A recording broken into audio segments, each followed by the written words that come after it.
Good day, ladies and gentlemen. Since we have a big panel today, as you all can see, we better start now. So, energy transition is a necessity to sustainable development. Despite its cosmic target to the green future, transitioning renewable energy remain face persistent barriers. So, to set the context, our next speaker will provide a strategic perspective on a broader landscape or overview of renewable energy development in Indonesia. She is the Assistant Deputy for the Acceleration of Energy Transition from the Coordinating Ministry of Economic Affairs, Ibu Farah Heliantina, who will be presenting online through the pre-recorded video. Good afternoon, everyone, and warm greeting from Indonesia. Distinguished colleagues, esteemed partners from government, philanthropies, civil society, and industry. Welcome to the Indonesia Pavilion in Belém. It's an honor for me to open this senior officials and partners dialogue on Indonesia journey toward a low carbon, inclusive, and competitive economy. This is not only a conversation about reducing emission, it's a discussion about redefining growth in an ever-changing world. It's about turning our energy transition into true transformation. Indonesia's economic story remains among the most dynamic in the developing world. We are targeting annual growth of 8% through 2030, and we are confident we can achieve this even as we remain committed to reaching net zero by 2060 or sooner. This dual ambition, growth and decarbonization, defines Indonesia's path is becoming an upper income economy and cementing our place in a more resilient global trade. In the energy sector, we are scaling new and renewable capacity, guided by the Just Energy Transition Partnership or JETP, a $21.4 billion framework with our international partners, in which an updated CIPP is currently under development. In land use, emissions have already fallen by over 600 metric tons CO2 equivalent since 2015, driven by strength forest protection and peatland restoration based on the 2023 BPS study on Indonesia National GHG Inventory. In industry, we are driving green competitiveness through downstreaming focus on clean technology sectors such as solar PV and batteries, and the decarbonizing process supported by clean energy-ready special economic zones. We see the energy transition not as a constraint, but as the next industrial revolution for Indonesia. But all of this must be achieved through Indonesia's own hand and commitment.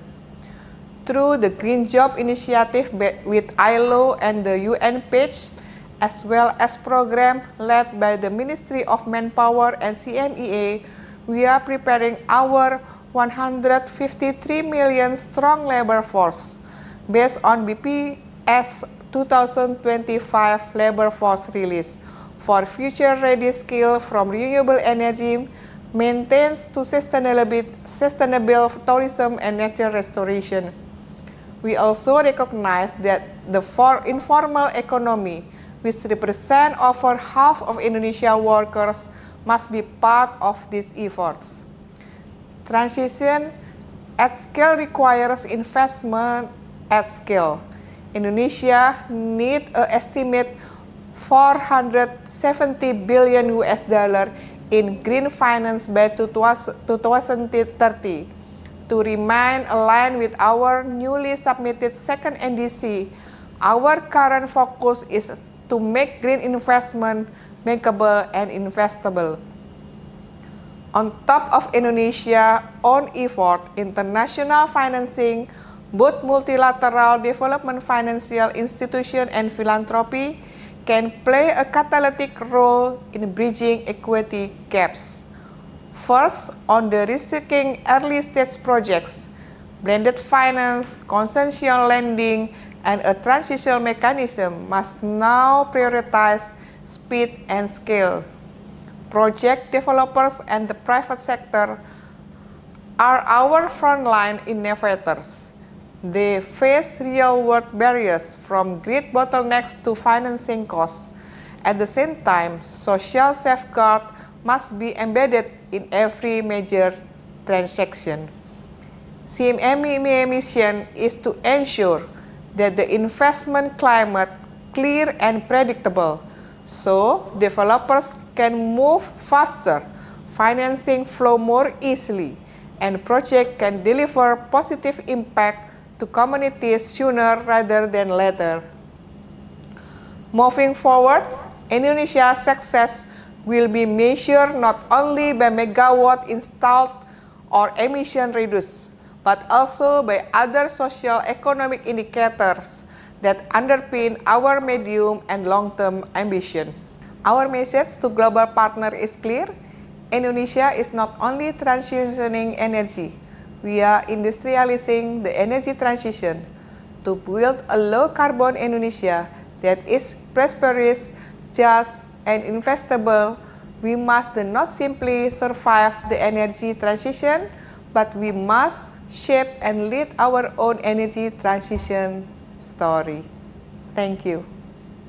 Okay, that's the opening statement made by the Assistant Deputy for the Acceleration of Energy Transition, CMEA, Ibu Farah. So in parallel to its economic goals, Indonesia has set out plans to shift away from the fossil fuels to clean energy. But there always a classic problem with renewable energy projects, especially the small-scale projects in Indonesia, and that is its bankability or the attractiveness to the investors. So I would like to invite our next speaker. He will set the context by presenting Indonesia's path to a low-carbon and green economy future. Please welcome, he's the Senior Policy Analyst, CMEA, Mas Axel Priambodo.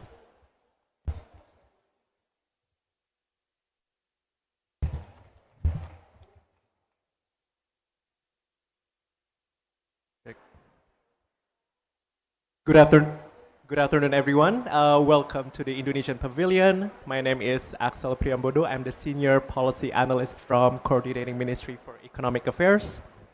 So thank you very much for coming. And with today's session entitled Financing More Ambitious Renewable Energy Development in Indonesia, please allow me to provide an overview of Indonesia's economic growth target, and I will also touch upon a little bit about the financing aspects that we will discuss in more detail during the panel discussion. So first, perhaps my Indonesian colleagues have seen this number many times, but to my international colleagues, so Indonesia from the President Prabowo has a high level and serious commitment mandate to achieve 8% economic growth target. And with that, of course, we are also going to incorporate reaching the net zero target by 2060. So with this economic target, with this substantial economic target growth comes a substantial demand growth as well. And for us to really fulfill the demand comes also a substantial energy supply as well in the number. So the question is, how are we going to power that substantial demand? Are we going to use renewable or fossil or both? Are we going to see fossil fuels still in the picture? And how we will achieve our second NDC targets then? And how we will reach the net zero emission target? So yeah, we'll see. So we plan to achieve net zero emission by 2060 or sooner. And based on the second NDC that we just submitted a few weeks ago, our emission peak shifted from 2030 to 2035. And as you can see from the graph shown here, because we shifted the emission peak from 2030 to 2035, we have a steeper target that we need to follow for us to be able to achieve the net zero target by 2060. And here you can also see on the right side our levers to reach the net zero. Of course, we need more renewable energy, deploying CCS, CCUS, new energy sources, electrification, energy efficiency measures, and coal phase down based on the current presidential regulation number 112/2022. So here, our second NDC that just submitted a few weeks ago already incorporates our ambitious 8% economic growth pathway while reducing emission in line with our NDC commitments. So imagine achieving 8% economic growth target while also at the same time reducing emission. It's like eating an entire buffet, but you are still asked to lose weight. It is very challenging, but we can do that with the right strategy. Here, the chart shows a comparison between the business as usual and our economic growth ambition. And here you can also see the gap that we need to fulfill for us to reach our ambitious goal. And the gap we need to fill to reach our national target. It means that we need to industrialize cleanly. So if you look at our high-level projection, so from the current position, from the current number, from the power consumptions, labor productivity, manufacturing contributions, from the current position, and for us to reach the ambitious goals, we still have long way to go. So that's why we substantially need our support from the international. But can we actually reach those targets? Do we have the capacity as a country for us to fulfill those gaps? So Indonesia is blessed with so many resources from end-to-end clean energy value chain, starting from the upstream to the downstream. And we can see here that Indonesia can be a clean tech manufacturing hub. So you can see here, for example, we have the world's biggest nickel reserves. We are the second biggest tin reserve. We are the sixth biggest bauxite reserve and the seventh biggest copper reserves. And also, we have also abundant resources of renewables as well. So those numbers and those blessed resources are taken into account by investors. So the investors have seen those numbers and have seen the potential. So we have seen the substantial increase in renewable energy investment in the first half of 2025, reaching almost $1.5 billion alone, and it's the biggest one in this decade. This indicates rising investor confidence, progress towards regulatory clarity, and a stronger domestic project pipeline. So after we manage the supply side, we must connect it to the demand side, especially industries such as smelters, data centers, and others. Clean energy can power Indonesia's special economic zones, which already offer a long list of government-prepared incentives, as you can see on the slides. And integrating clean energy with labor-intensive industries and digital industry growth can potentially unlock significant value added, creating around 40,000 jobs. And here we can see that integrating clean energy into industrial reform not only reduces emissions, but also creates new export sectors and quality jobs. But to achieve this, we need strong multi-stakeholder coordination.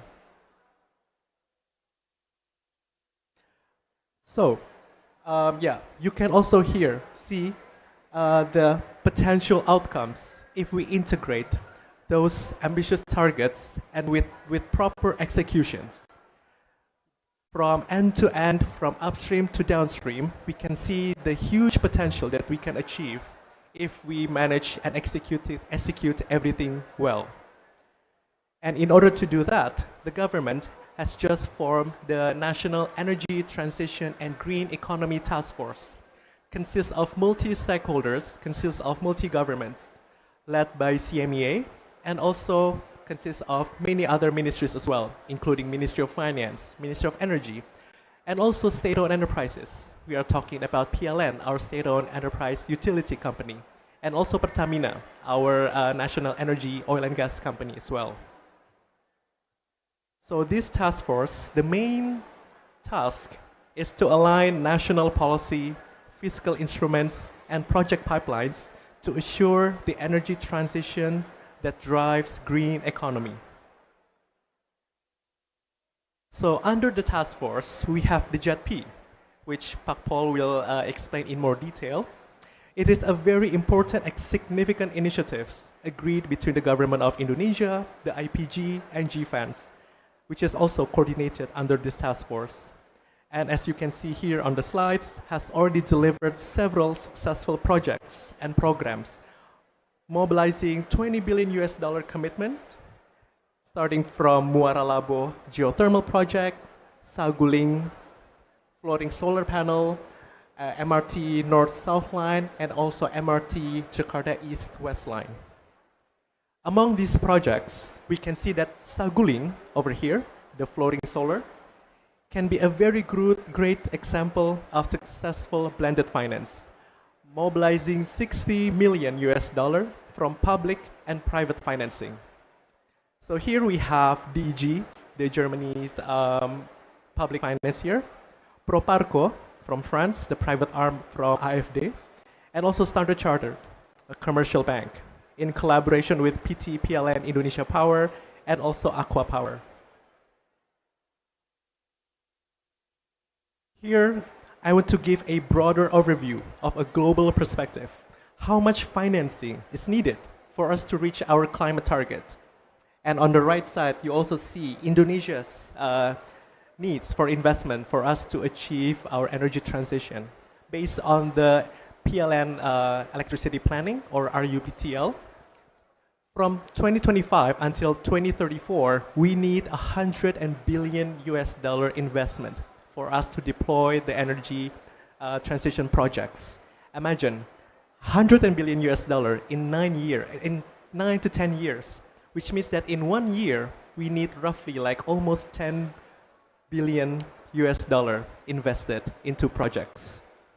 And the message here is very clear that public finance alone is not enough. We need others to step in as well. Here you can see on the right side, you can see various financing instruments ranging from catalytic to commercial in order.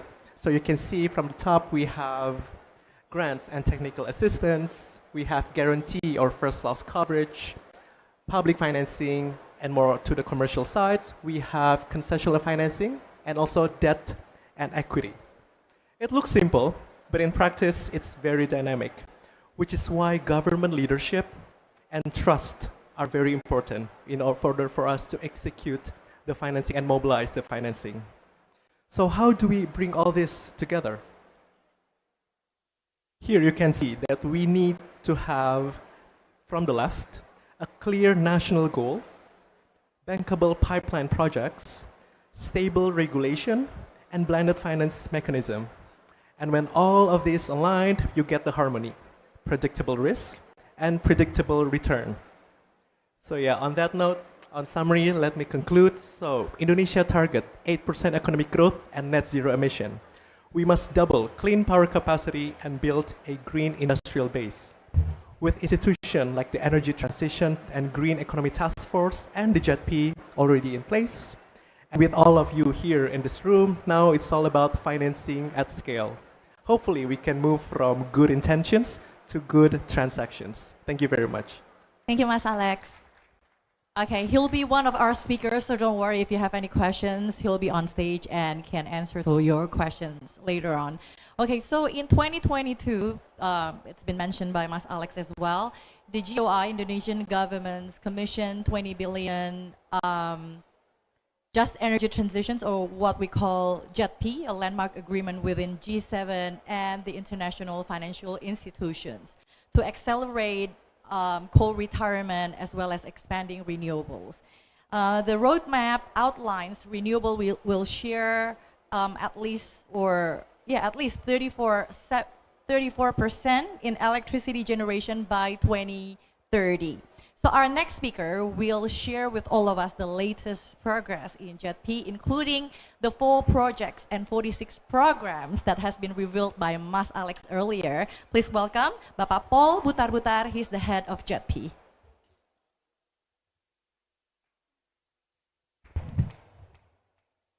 Yeah, good afternoon.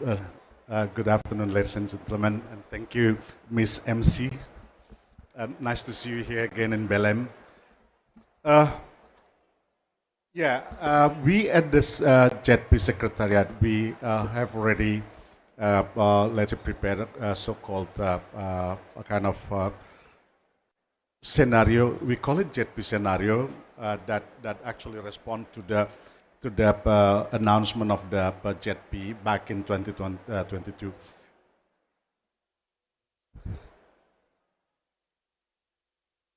Yes. Yeah, as already mentioned by Axel. His name is Axel, not Alex. Yeah. This is the agreement that we have seen back in 2022, where actually the International Pioneer Groups, IPG, together with GFANS, agreed to support Indonesia to finance or to mobilize financing for energy transition in Indonesia. But it comes to the condition that we should limit the emissions of the power sector to 290 million tons of CO2 by 2030. And also, we have to increase the renewable energy share by 2034. And this is the precondition that we have put when we developed the scenario for JETP. For example, we are talking about we would like Indonesia to go for ambitious energy transition, but there is some conditions that need to be met. For example, it has to contribute positively to economic development and also ensure energy affordability. We also need to look at the energy security, stability, while also ensuring just transition. And also, we would like to see energy sustainability, and that's also one very important aspect, because for those of you that have been, let's say, learn about the energy sector in Indonesia, PLN as the state-owned company and the sole buyer of the energy in Indonesia, we have to be able to maintain long-term financial sustainability of PLN. So we said that we should not let PLN go bankrupt if we, let's say, due to the energy transition. So we have to make sure that PLN will will be stable. So the scenario that we have developed back in 2023, we say, for example, at the end, we are not going to 290 million, but we go to 250 million ton of emissions from the power sector of the on-grid, means power that linked to PLN transmission. And then we would like to increase the renewable energy to 44%, but for that, we need almost 100 billion. And then, in order to reach this target, but we also need to see that the policy has to be, let's say, made available. Financing also has to be made available. Just as we mentioned before, the pledge is only about 20 billion, but we need 100. Where we will get the rest, as almost 80 billion US dollars. So that's the thing that we need to let's say get financing for. And then there is also 2 other issues that we need to look at. For example, there should be no issue in the project implementation. For example, due to the permitting or land acquisition. Also, there should be procurement conducted, let's say, regularly by a state-owned company. And then we are working now on, let's say, preparing so-called progress report. We have, let's say, launched our comprehensive investment and policy plan by 2023, and we are now actually working on preparing the progress report. For those of you who are interested in this progress report, the draft progress report that's now going for public consultation, you can check that in our website. You can see what what is the progress that we have reported in the progress report. In addition to the progress report, we actually have will publish independent or thematic report on energy efficiency and electrification study. Is not done yet. Captive power study, we have already the link on slide deck actually, but soon we will be able to provide you the full report. And also just transition framework study similar to the captive. It is still in the slide deck, but soon we will be able to prepare the full report. And we also have asked our colleague here from OECD, from SEFIM, to work together with us to provide a study on the financing. Then our colleague later on will tell more about it. And then we also have asked WRI to conduct a study for us. What is the impact of the energy transition actually based on our scenario to the let's say economic growth and just transition and so on. So this is the total financing that has been made available. In total, actually, it comes to 21.4 billion. You see here how much is country contribute to the financing, and we actually, with the withdrawal of US from the JETP, then we have to take out the 2 billion. But this funding would be actually used to finance this investment-focused area. We have the energy efficiency and electrification, then transmission, dispatchable renewables such as geothermal, hydro, and so on, variable renewable, and CFF, coal power plant repurposing. Repurposing means here actually coal phase out, flexibility, flexible operation, and also co-firing. Co-firing is the last options for us. And then also we would like to see that Indonesia will have manufacturing capacity for renewable technology. So the funding that is put here will be for this 6 investment focus area. So this is the total funding that we have now approved. 858 million for program, 2 billion for projects. In the pipeline or in progress, almost 5.5 billion. And we have so-called MDB guarantees from UK, so that we could actually borrow money from World Bank guaranteed by UK. That's the 1 billion. And then we have grant here, 190 million US dollar. And this is the projects that has been approved. You can see here, for example, the MRT. So we include MRT because it is seen as part of the, let's say, electrification of transportation sector. And this is the Saguling project that mentioned by Axel and also Moralabo, the geothermal financing from Japanese. And there is also result-based loan for clean energy transition. Then we have result-based loan and 63, almost 64 million. And there's another policy-based loan. And this is the financing that we have now. So these numbers, you can also check that in our website. It is available in our website. So how we actually work in facilitating financing.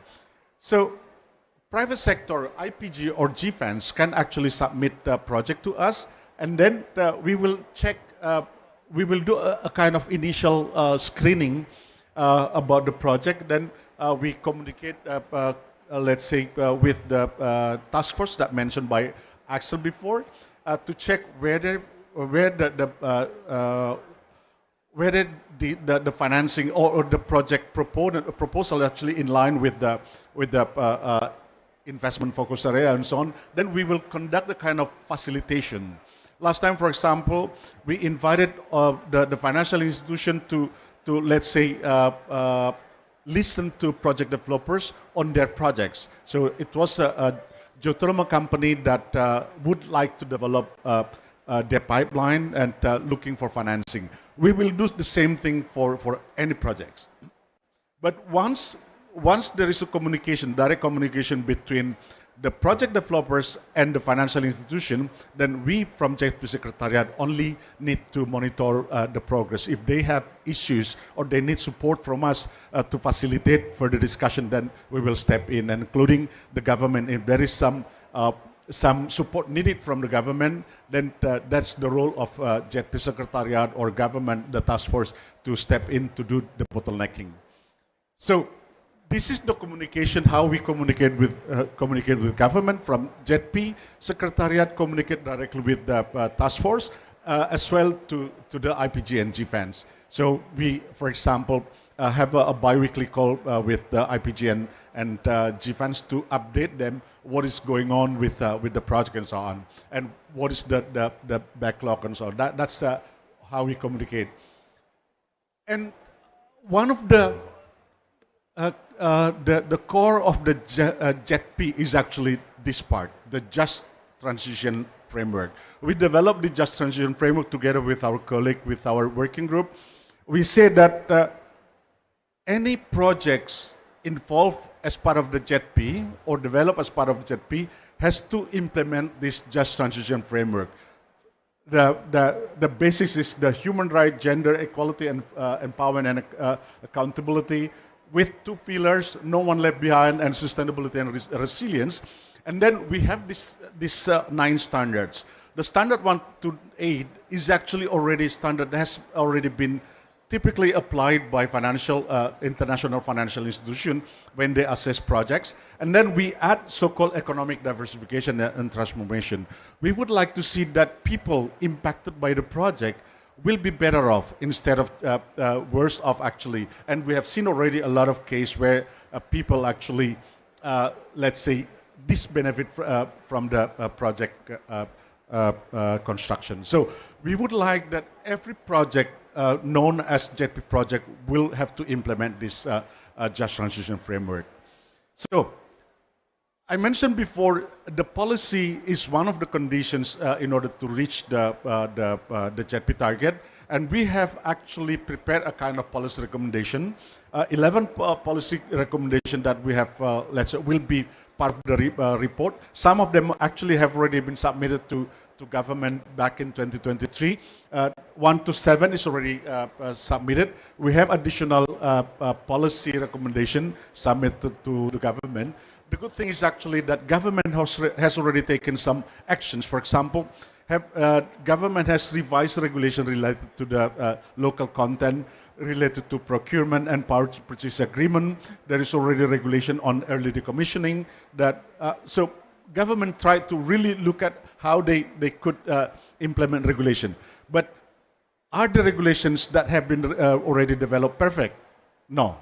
There's still input needed, so we're still working on how to let's say, provide more, let's say, stable regulations so that will be utilized to help in meeting the target of JETP. I would stop here. If there is any question later on, the panel, I think, will be able to answer your question. Thank you very much. Thank you, Pak Paul, for the insightful presentation. I think by now we already have some sort of background information to where we are at now. So let's explore diverse financing strategies, mechanisms, public, and as mentioned by Pak Axel, public funds is not sufficient. So let's look into private or even philanthropic funds to accelerate the renewable energy and ensure a just transition. So to lead the next session, I would like to welcome the Deputy Head of JETP Secretariat. Please welcome Elrika Hamdi.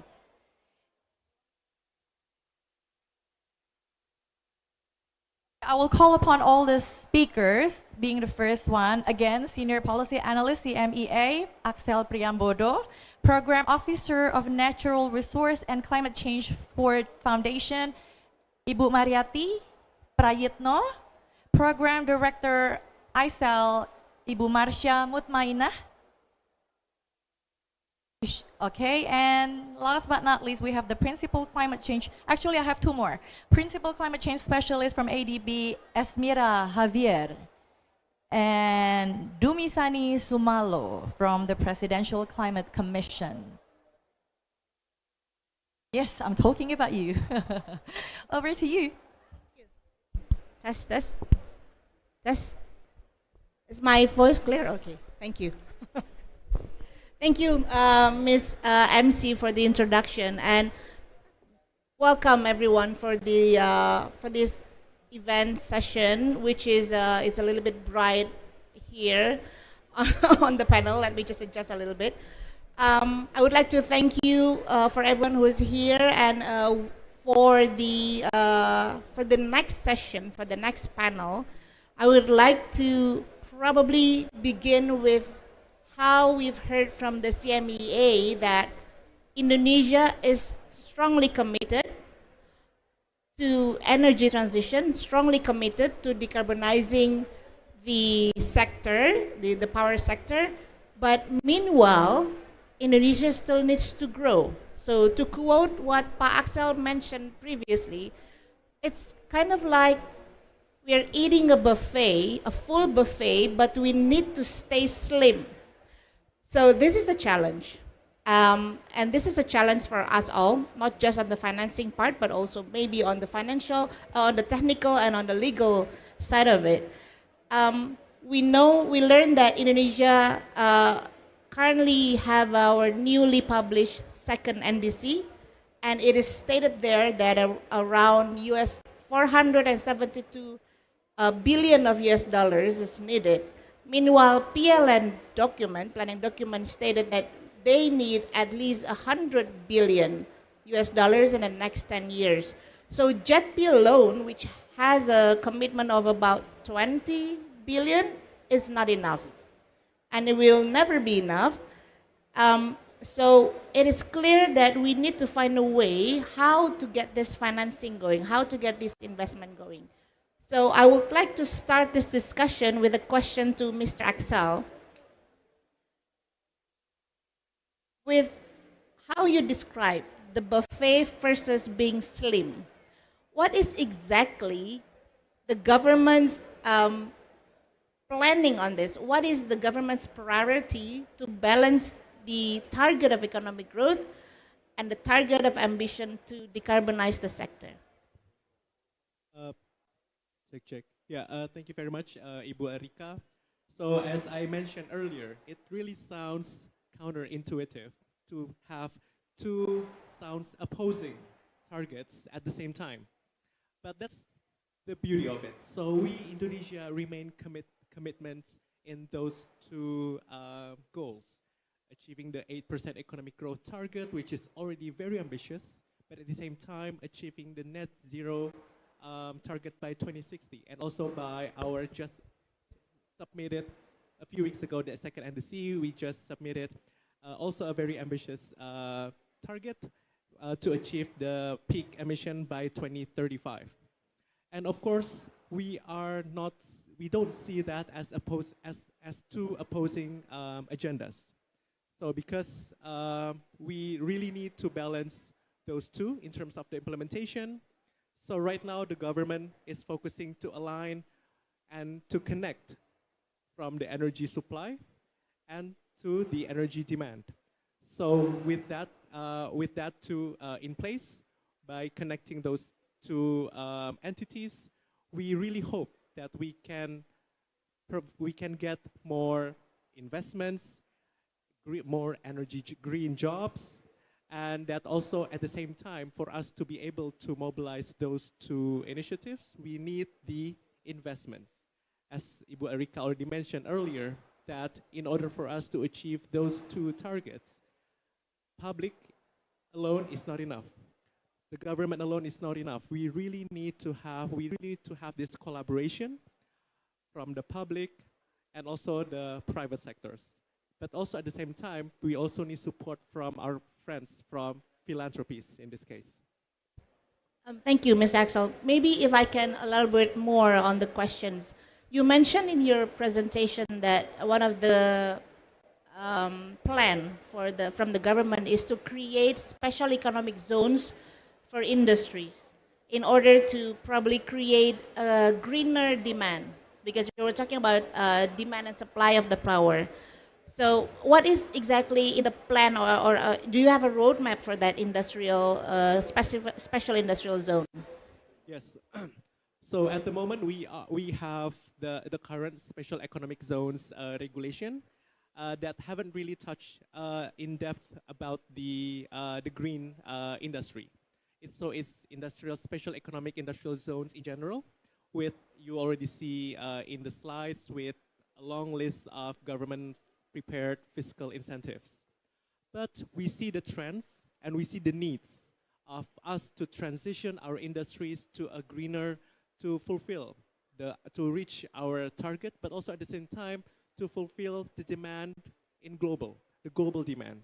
As we all know that, for example, from the European countries that states that there's like a CBAM regulation for us to, in order for us to export our products, it needs to align with their green requirements from receiving the power electricity from renewables, etc. So that's why we are right now preparing a new regulation for green special economic zones. And in that special regulations, it's going to have a more specific incentives for green industry. Green industry powered by green electricity. In order for us to, again, to transition, in order for us to fulfill the demand from the global, and hopefully we can also at the same time see this transition not as an economy burden, but this is like a hand in line target, hand in hand with our net zero emission target as well. Okay, thank you, Mr. Axel. Now that we've heard from the Indonesian government how their plan is to create the demand, and there is also, of course, supply will follow the demand. But in terms of the financing side, maybe I will turn into ADB now, Mrs. Myra. We know that financial or public finance is not enough. So what is ADB as part of the MDBs globally? What is ADB's plan to mobilize a larger private capital, you know, on top of the concessional capital that you have, which is probably limited? So what is the plan there from all of these NDBs, or maybe from ADB yourself? Okay, thank you for that question, but thank you as well for CMEA and JETP Indonesia for the kind invitation to the Asian Development Bank to be part of this timely discussion. So ADB has been a great partner with Indonesia in mobilizing and scaling up renewable energy investment. So just to highlight, and before I answer the question directly, is that ADB has actually delivered a total of 650 million in private sector renewable energy financing for the last 15 years. Backing flagship projects like the Eastern Indonesia Renewable Energy Project, the Rantau Depap Geothermal, as well as the Maura Labo Geothermal Project. So these projects actually proves that large-scale geothermal and renewable energy projects or energy can be developed and operated by the strong private sector of Indonesia. Now, in the context of the question and how ADB and other MDBs are mobilizing larger private and concessional capital, I think Ibo Farah has mentioned or highlighted this. It is the blended concessional finance as a cornerstone of this effort. So ADB as well as other MDBs combine concessional resources of our own with commercial co-financing. In fact, ADB has deployed 270 million of concessional finance that actually unlock 3.5 billion additional financing from the private sector. So you can imagine the ratio or the leverage of that co-financing from 270 billion. Now, projects like the Maura Labo Geothermal as well as the TBS Electrum EV swap and go stations are among these projects that have leveraged that much private sector interest. Now, of course, this demonstrate blended finance with concessional financing can actually help de-risk projects and attract private capital. Now, financing is one part of it, but another part is actually strengthening enabling environments. This actually helps mobilize climate finance as well. We have to ensure, Indonesia has to ensure that its regulatory frameworks are contributing to attracting private investment. For example, the MER regulation on purchasing power agreements could be made more consistent in terms of standardizing tariffs as well as risk allocation among parties.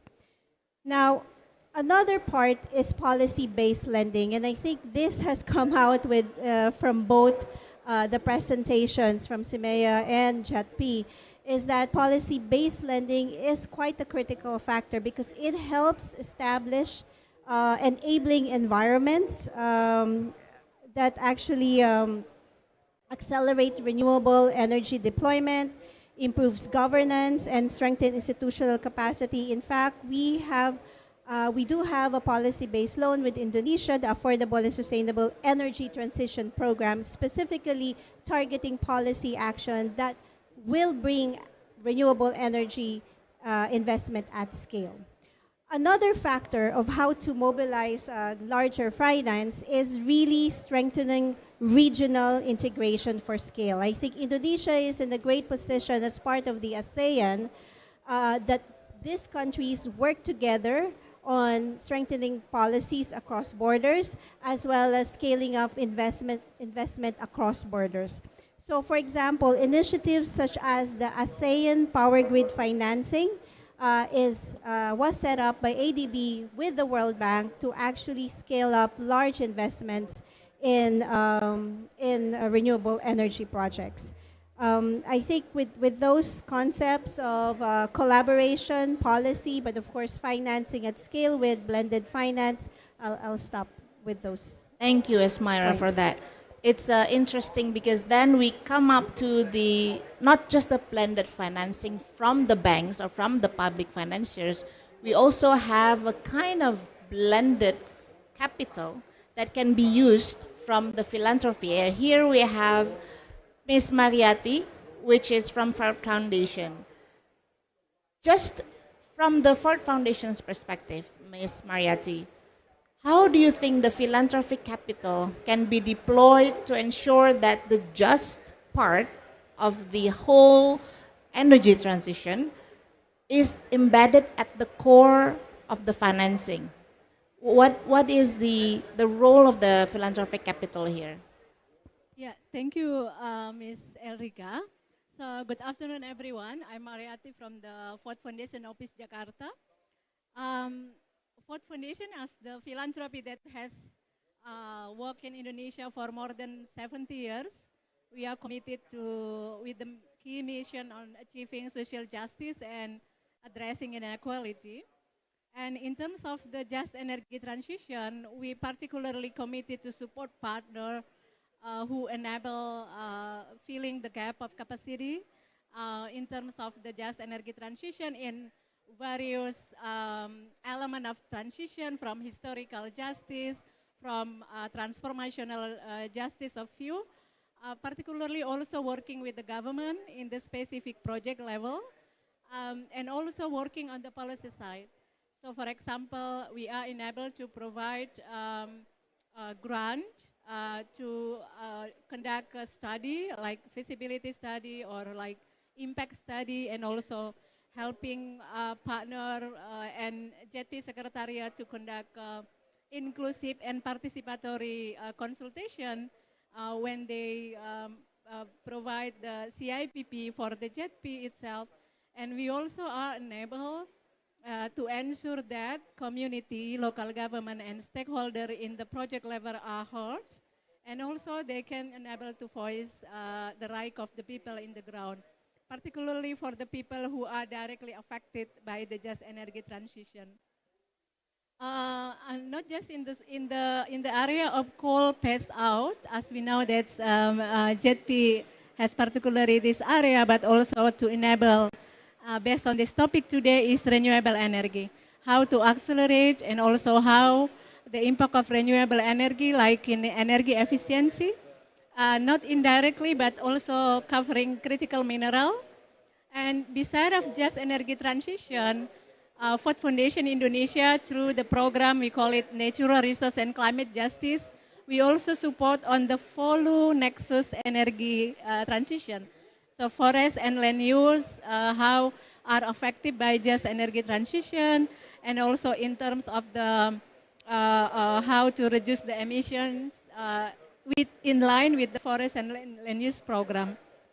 So beside of provide grant, we are enabled to alignment grant with other funder. So for example, our office also provide like seed funding to the Indonesia Environmental Fund to enable access of fund by the community directly on the Terra Fund, for example, on how they also protect forests in surrounding community. The other thing I think in terms of capacity building, we are very flexible on that, and particularly we have also encouraged the approach of the multi-stakeholder engagement, which is in terms of the trust building.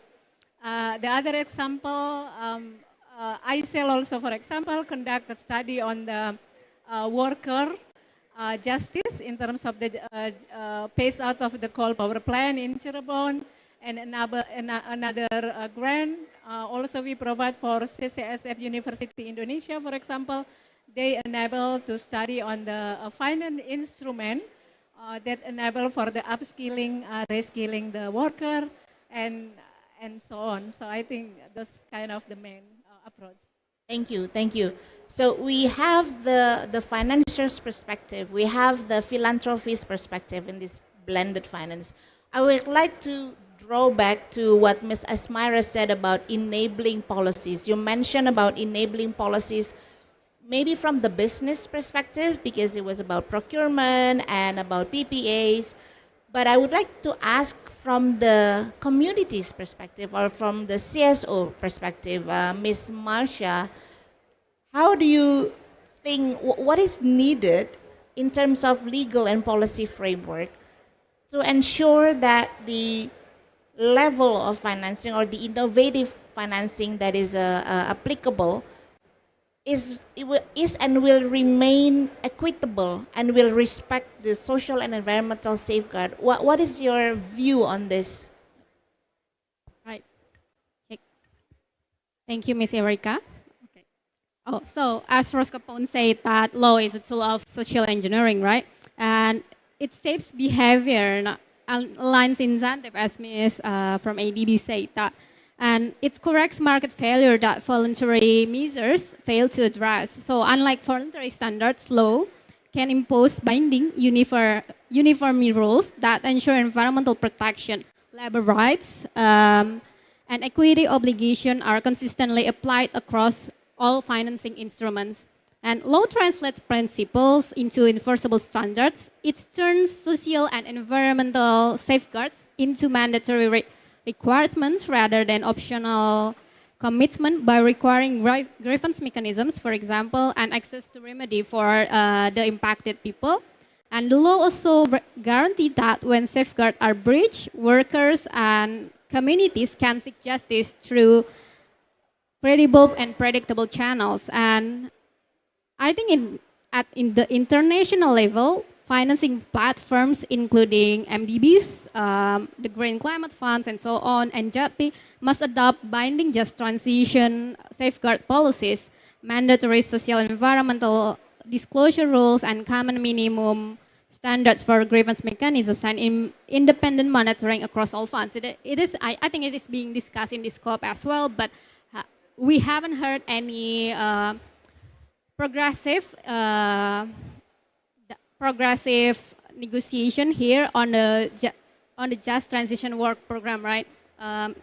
But in terms of the national level, legal frameworks must perform at least 3 core functions. First, it integrates just transition principles into climate, energy, and development legislation, as Mas Axel said, and link climate finance to social protection system, including wage support, unemployment insurance, and retaining program for affected workforce, and mandate transparency and public participation, including free prior informed consents, where indigenous and customary land rights are involved. Okay, thank you. So we've heard that safeguards are an important aspects in trying to, when we mobilize the financing part. Now, I would like to turn my attention to Mr. Domisani. He is from the South Africa PCC. So, as the first JETP country recipient before Indonesia, I'm sure you have go through everything that we are going through right now. Do you mind probably elaborating a little bit on the progress of your JET or your Just Energy Transition from the South African side, and how much has been mobilized? What are the challenges that you faced, as well as what would be your key lessons learned in trying to implement this Just Energy Transition? That's a loaded one, but let me give it a shot. Yes, good day everyone, and thank you for inviting the Presidential Climate Commission to the panel. I'm Tumisane Ngomalo with the PCC. Look, firstly, we're jealous of the Indonesian JP because you've managed to get more than we got. I mean, they usually say, the earliest bird catches the fattest worm. But it seems in this case, we should have been second or third. And a very ambitious scenario on your GDP, I must say. We take a lot of debate if you speak even about 3% on our side. So 8% is something to really dream about on our end.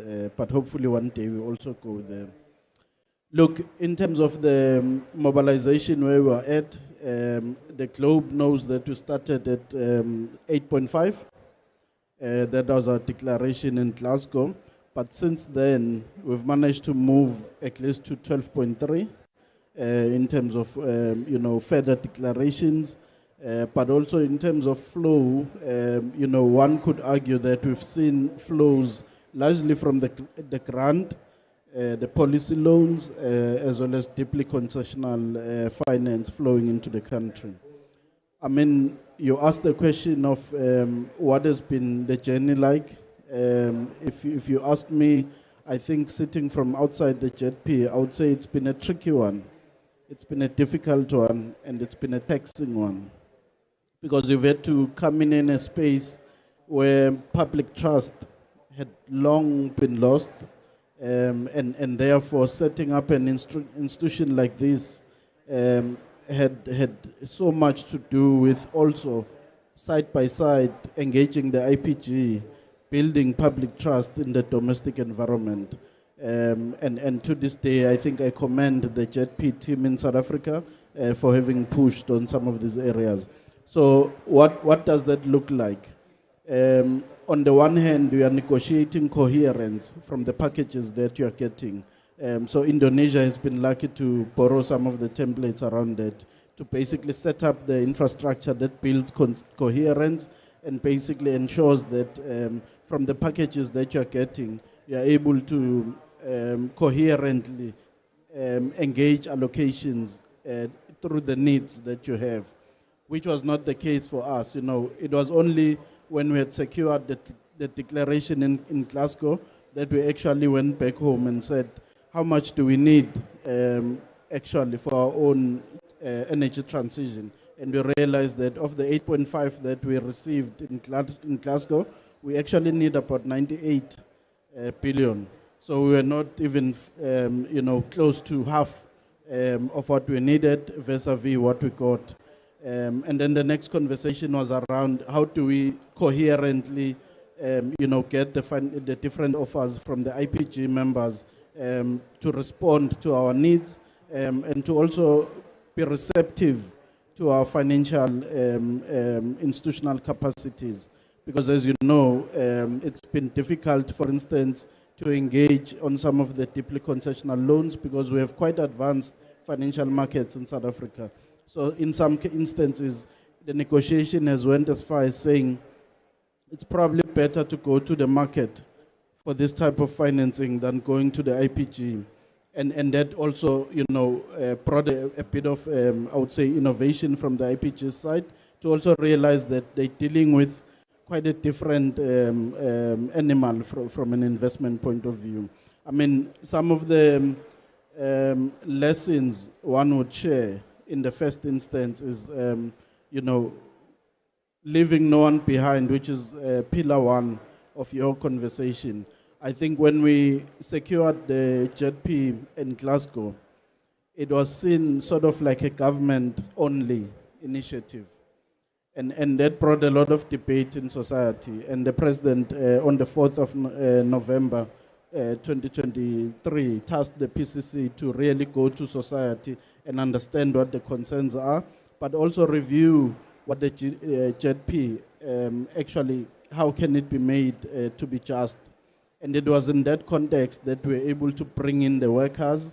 It was in that context that we were able to bring in, communities, begin the conversation about skills. What are the skills that are required for us to successfully implement the JET? How do you finance those skills needs? What are the sort of future jobs of the economy that we must start thinking about from a sectoral transition point of view?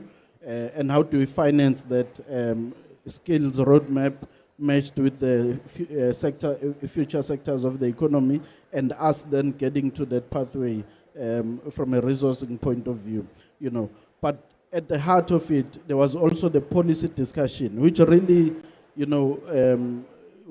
heard probably on the news that South Africa had lots of blackouts, especially leading to the JETP and some time around during the JETP. And that was a blessing in disguise for us, because what it helped us, do, it gave a sort of pressure to the government, not only to do policy reform, but do meaningful and impactful policy reform. At first, the president had lifted the cap on embedded generation from just 1 megawatt, to 10. And because of the pressure around load shedding, the pressure around the system needing to generate more, the president, basically lift the cap to infinity.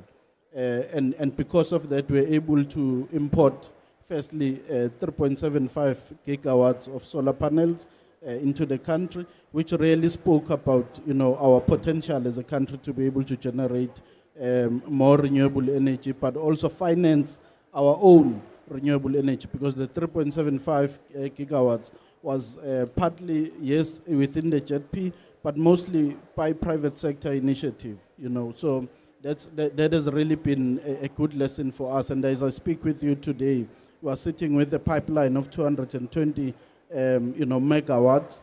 That's on the pipeline of new generation, with 72 megawatts of that ready for deployment, shovel-ready projects for implementation. So that has really been a very interesting journey for us from a skills point of view, from a policy point of view, but also from an all of society approach. I'm happy to share more, particularly on the commercial side, because that has been where we've been making some moves of late. Thank you.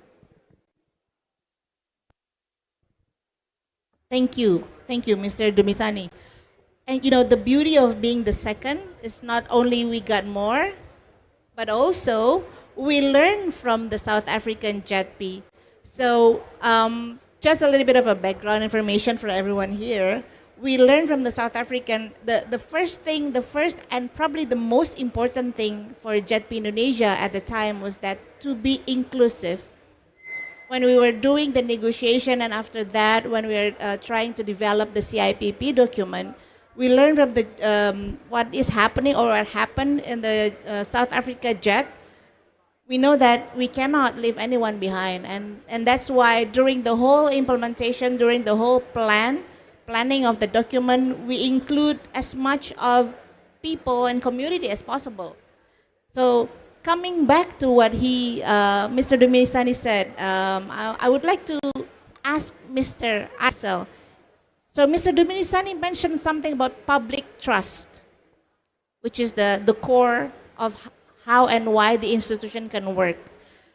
What how do you think the government could build this public trust? How Indonesia can ensure that this transition actually is inclusive, is particularly considered for vulnerable regions who used to be dependent on coal, and also for the whole community, having that approach, whole of a community approach, as what Mr. Dumesani said. Thank you very much, Ibu Elrika. So inclusivity is our central pillar for the government to work. And we also explicitly and concretely move forward with that principle as well. So that's why we also have established the Energy Transition Task Force that consists of multi-stakeholders. So we've conducted several and back-to-back multi-stakeholder coordination meetings as well. So those are mainly from the central government. But we also need to remember that the social and communities are located in the regional. So that's why we also have the Ministry of Home Affairs that is also part of the task force. And which the Ministry of Home Affairs that basically oversee the regional government. Because those regional governments are the ones who actually located near the local communities. And for us to be able to hear and to implement and to reach the local communities, the central government cannot do all the job by themselves. We also need to include as many stakeholders that we can, including the governments and also non-governments. So that's why we are very happy that the JETP Secretariat have conducted so many discussions, open public discussion with CSOs and non-governmental colleagues that together we can really monitor this implementation of the just transition. Okay, so we heard the government's plan. Now I would like to learn from Ibu Marsha, what role can you as a CSO or a civil society, what role can you play in this to promote the transparent accountability and public participation in the just energy transition? Okay, so as a CSO, civil society organization, we can act as a watchdog to ensure that the policy is inclusive to everyone, of course, and ensuring transparency, accountability, and meaningful public participation in just transition financing. And their effectiveness is greatest when we both work hand in hand. Like Mas Axel said, that the just transition is not only a top-down approach, but it should be an inclusive one. Like you need to consider what happened in the region itself. So their participation is needed because you're not only talking about policy itself, but talking about how make it happen. And when we do work together, we make it a social reality. It's like, and as a CSO, we are not only working alone, but we also collaborate with other stakeholders like labor unions, indigenous organizations, and community groups to monitor whether funds are allocated and used in line with just transition principles, which we can brought that CIPP have the 9 standards, but while in the international level we still try to grapple the things on principles like World Bank has their own principles and another organization may have their own, but Indonesia state that we have these 9 kind of strong principles, and we expose the civil society expose governance gaps to elevate community perspective and translate technical financial discussion into a social realities itself. And civil society also act as a bridge among financial institutions, governments, and affected communities by facilitating participatory processes and ensuring that transition plans reflects the needs of workers, women, indigenous people, people with disabilities, and other marginalized groups. Just transition must be co-designed, I think, and especially with those directly impacted and not only for the current generation, but also the next generation, because we may not be living forever, right? And we will pass our legacy to other generation. Yeah, and in a sense, a truly just transition empowers communities not merely as beneficiaries of climate finance, but as co-owners of the transformation process. Thank you. So when we talk about empowering communities, that's actually a cost because it's not cheap. Let's just be honest, right? There is a financing cost to do this whole transition. And this cost is attached to a project or to a government. And, it can attach to many things. But in particular, we know that Ford has been helping the community in bridging this cost.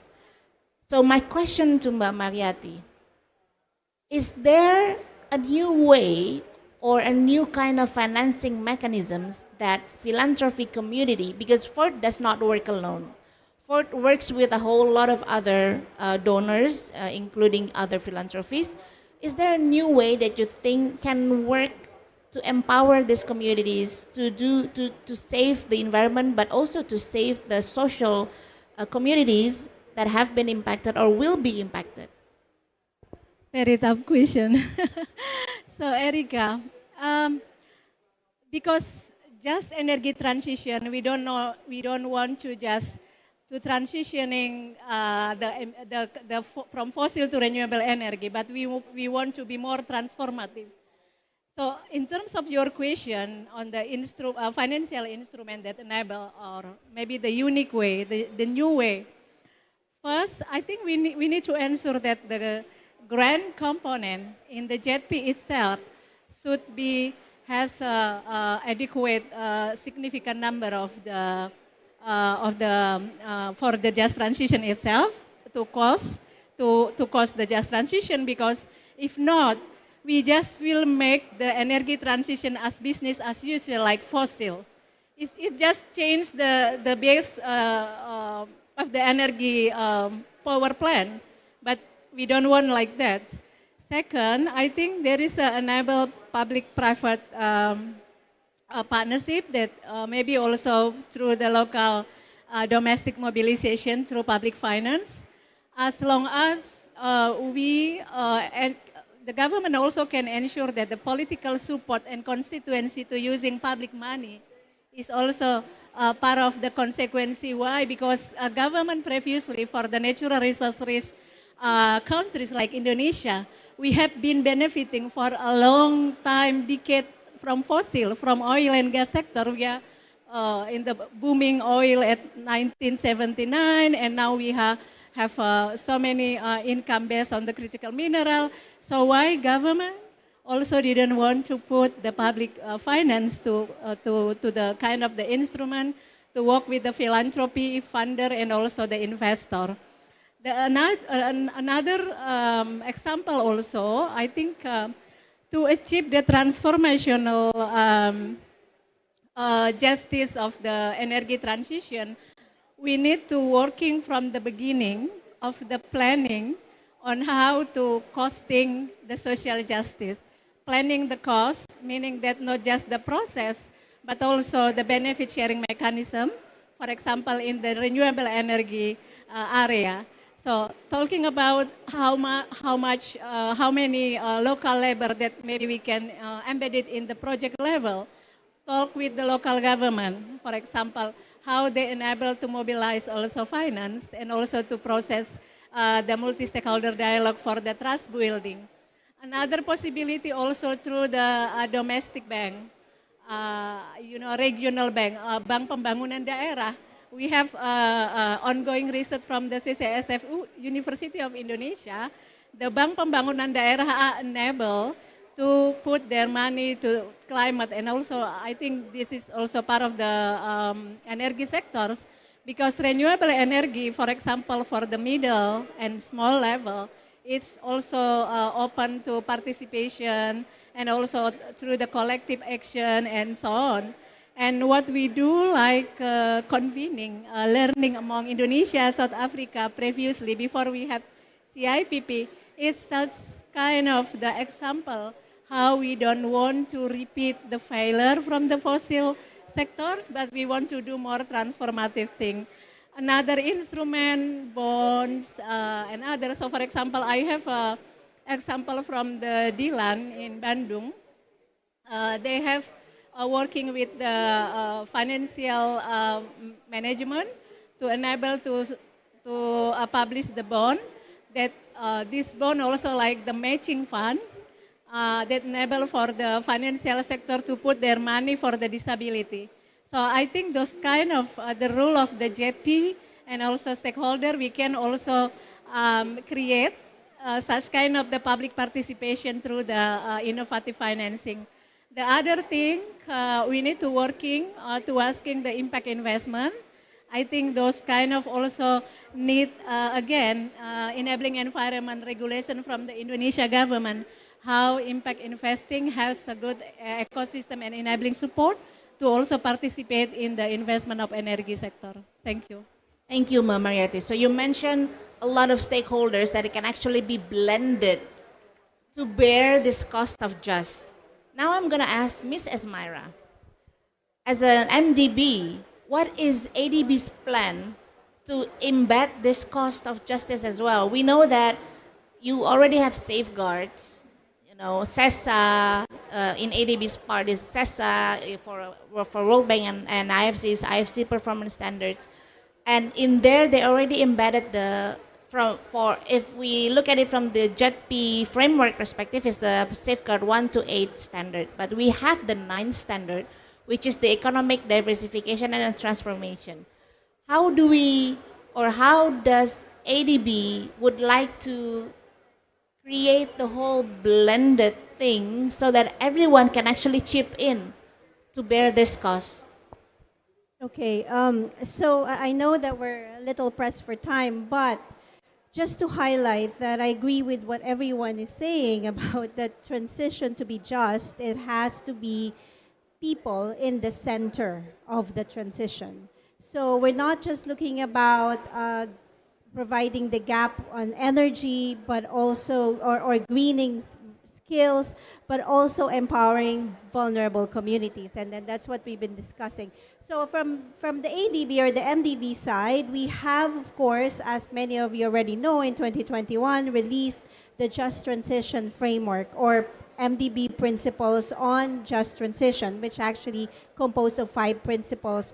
This actually governs on how we work among our client countries in implementing a just transition.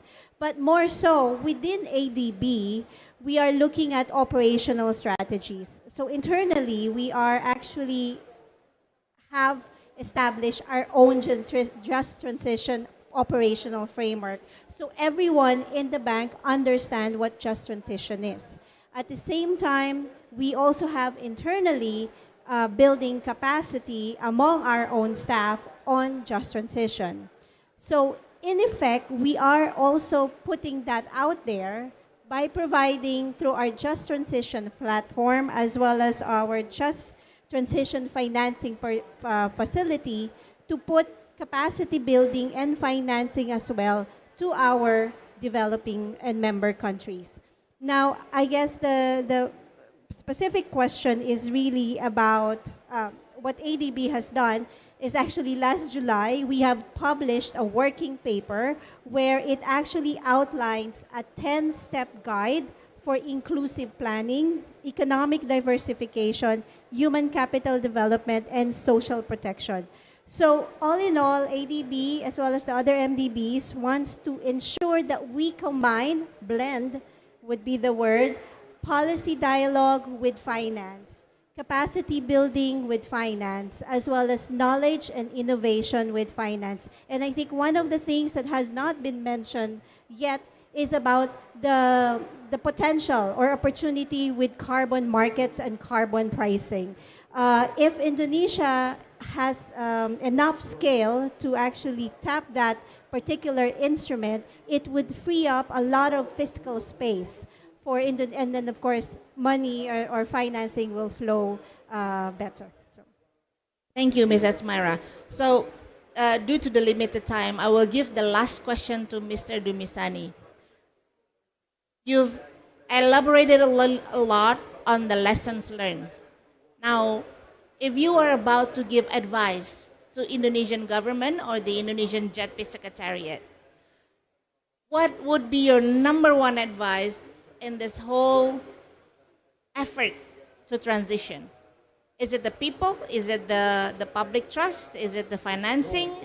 What would be your most, the key advice? That sounds like an exam question. It's not. Yeah, a very. Sorry for that. A very tricky one, I must say. Look, there's a basket of things one can think about. But because we've said we want to put the people at the center of the transition, let me put these two things forward.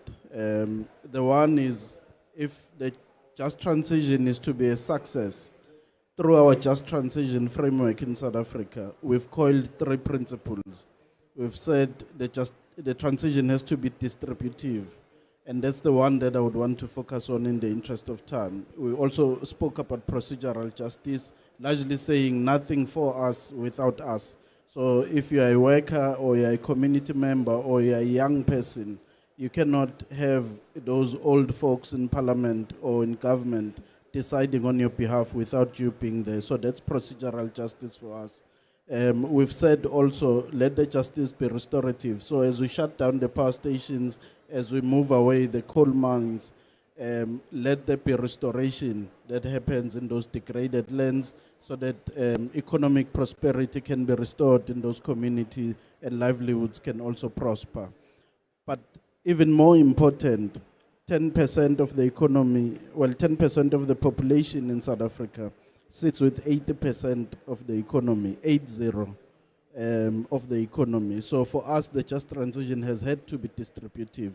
Without, without discounting the situation in Indonesia, mine will be these 2 points. Put social ownership, amongst others, of renewable energy as front and center of your transition. Communities, workers, communities own land that they can, trade with banks, that they can trade with multilateral systems to be able to get financing for their own microgrids on solar. That is social ownership of the renewable energy. Let communities identify themselves as part of the transition and in the transition. Workers sit on top of pension monies that if they were given today, tomorrow those monies would fade away, because as we know, the principle of money is that if you don't get any income and you just continue to spend whatever you have, it finishes, unfortunately. So the workers with their pensions, they can also invest and participate in the economy of renewable energy.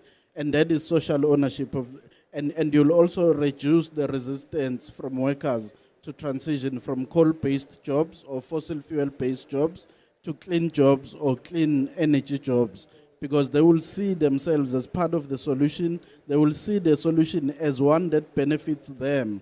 So just to underline, the principle of distributive justice for us is about equitable risk sharing and sharing of economic opportunities, or broadly opportunities that arise as the transition happens.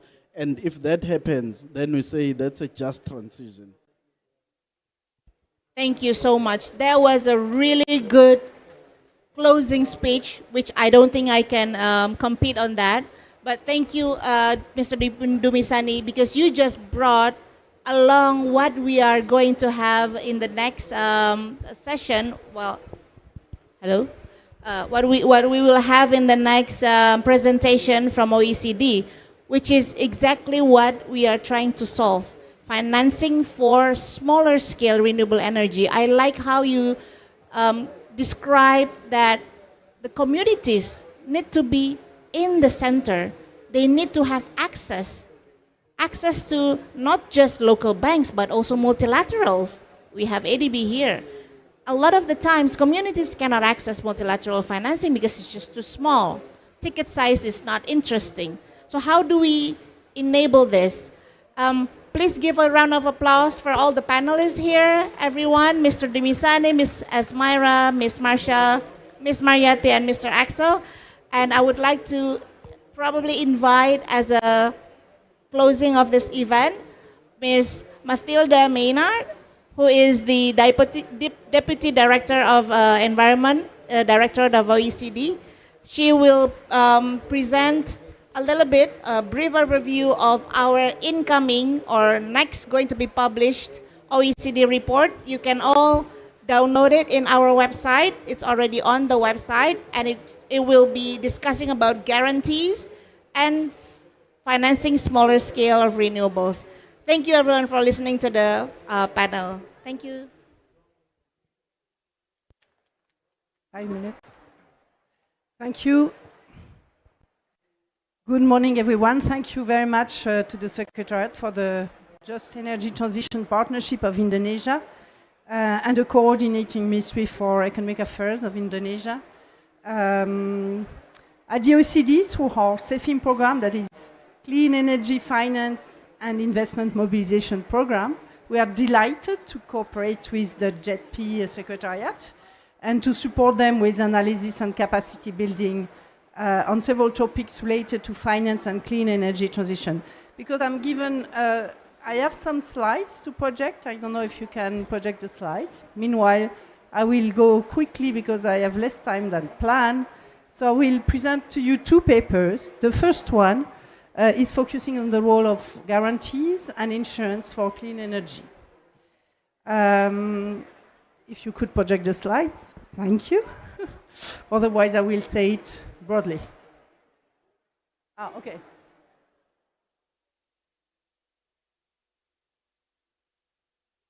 So the paper focused specifically on how to enhance the use of guarantees and insurance for two subsectors. First, renewable power, and secondly, energy efficiency.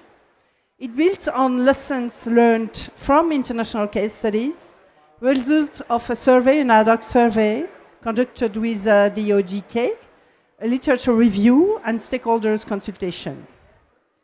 So let me start with some context. Many of you will be already aware of this, and especially after the discussion we had. Indonesia has an ambitious plan to gradually reduce its fossil fuel-based power generation and increase the shares of new and renewable energy in this power mix, as we have been discussing. Domestic commercial banks have limited expertise with non-recourse project finance, and they are still unfamiliar with clean energy projects, highlighting the significant investment opportunity present in Indonesia. I'll now present some of the findings of the survey we conducted with OGK. So what we see on the graphs is that credit, regulatory, and technology risk are perceived as the highest in financing renewable energy projects, followed by political, exchange rate, and construction risks.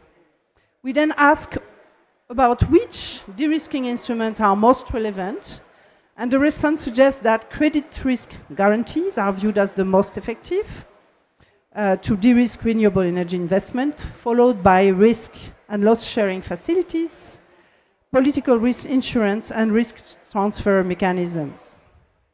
So these findings highlight the importance of targeted de-risking instruments to attract private capital and enhance bankability of renewable energy projects.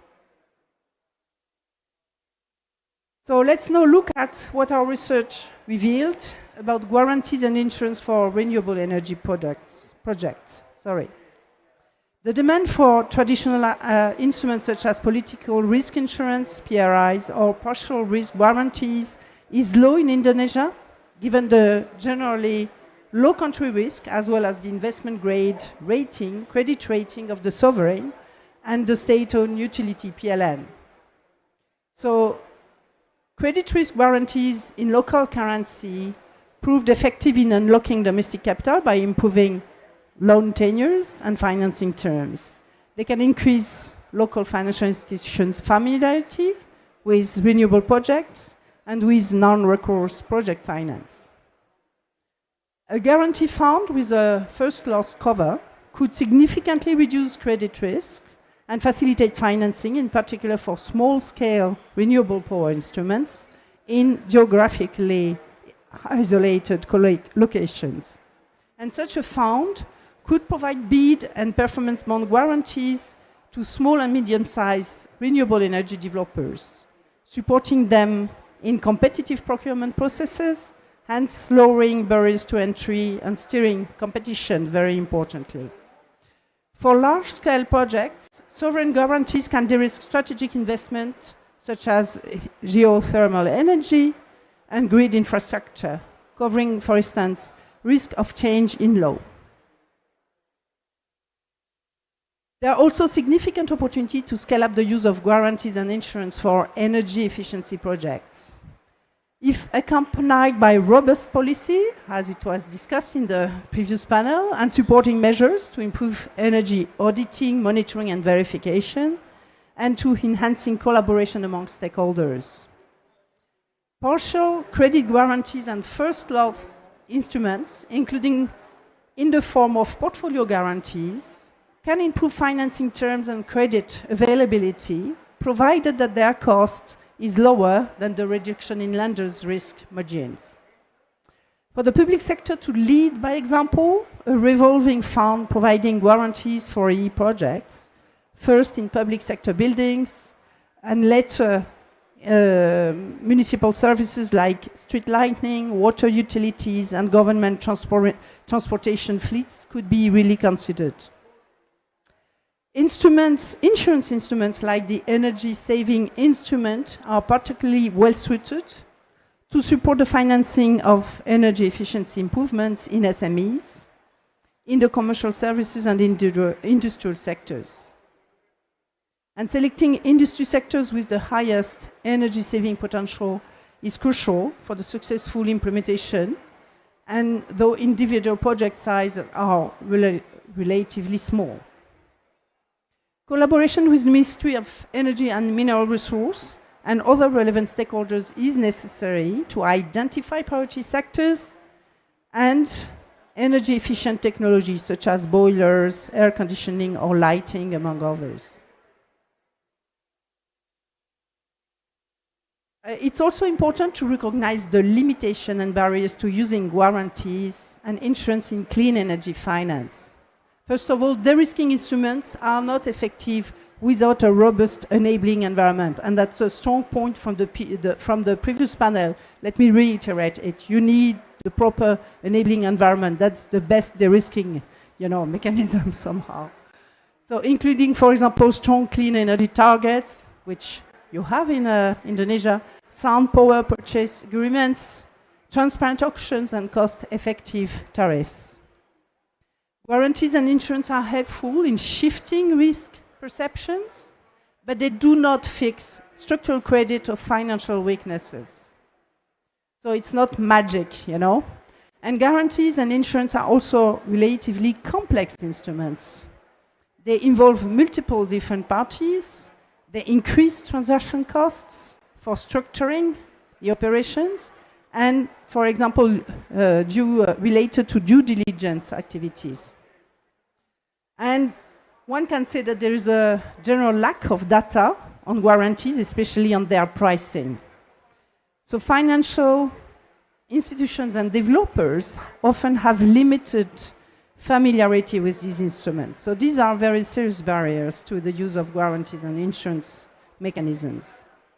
Let me finally, on this first paper, present some cross-cutting recommendations to enhance the use of guarantees and insurance for clean energy overall. So due to limited time, I will just go through these recommendations and maybe skip the second paper.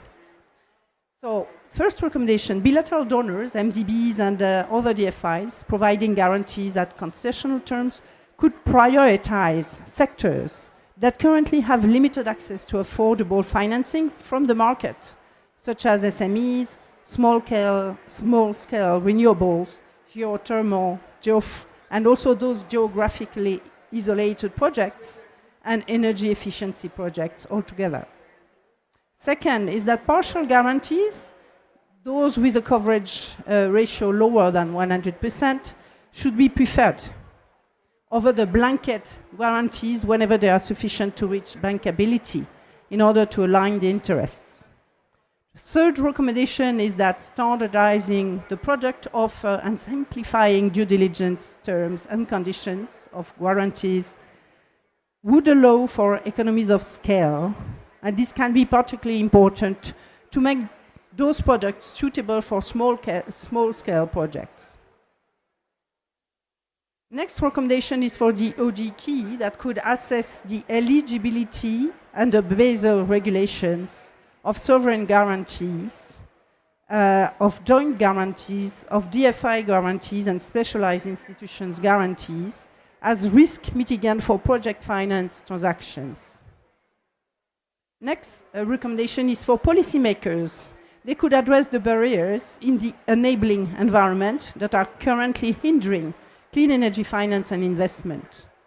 And capacity building and technical assistance are needed to increase stakeholders' familiarity with both clean energy projects as well as with the benefits of de-risking instruments. So I will skip the second report because I understand that our time is short. Thank you.